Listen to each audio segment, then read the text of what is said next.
Hello and welcome back to the Massimo Peluso channel. So in today's video I'm going to be talking about what it was like to live in Brighton. So I lived in Brighton for a year of my first year of university, and overall it was an amazing experience. So I used to attend Brighton University, that's why I was there. But now I attend London Met in London obviously, and so I moved back home.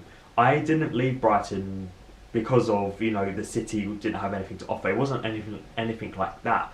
I loved Brighton. I loved the people, I loved the city, I loved everything about Brighton. It was just a personal choice. It's a really big city. It has a pier, so there's loads of just like arcades and rides and stuff like that, if you're kind of into that. If you're into food, there's loads of restaurants, like honestly so many restaurants. And also, if you're like vegetarian, vegan, Brighton is the place for you. And of course the nightlife, it's known for its nightlife. The clubs, the bars, the pubs, honestly bustling.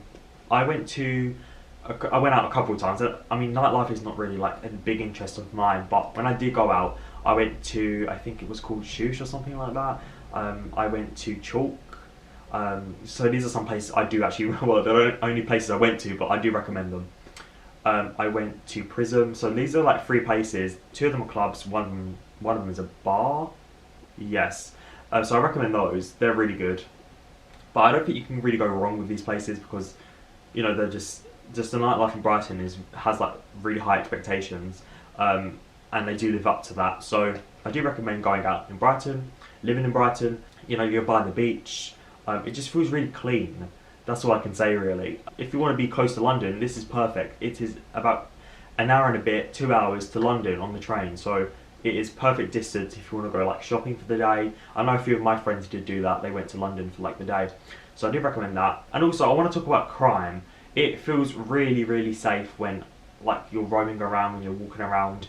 I honestly never felt unsafe. The only, I guess, bad thing I suppose about Brighton, not bad thing, but the thing that stuck out for me was homeless issue.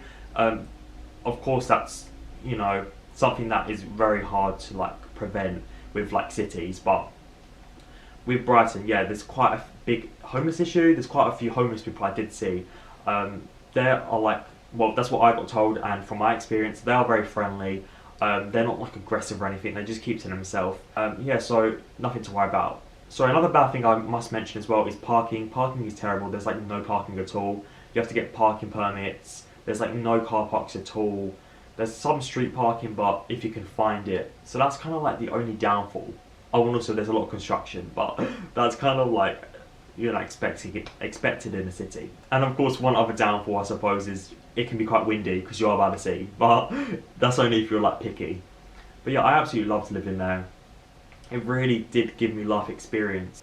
To live in another city, completely different, just still the south of the UK, south of England, but just completely different how it runs, just different people, you know, different accents, whatever. So such a great experience that I, you know, like I appreciate so much that I have, and it taught me a lot. I hope you enjoyed this video, guys. I hope it's been useful in some way. Please get a thumbs up.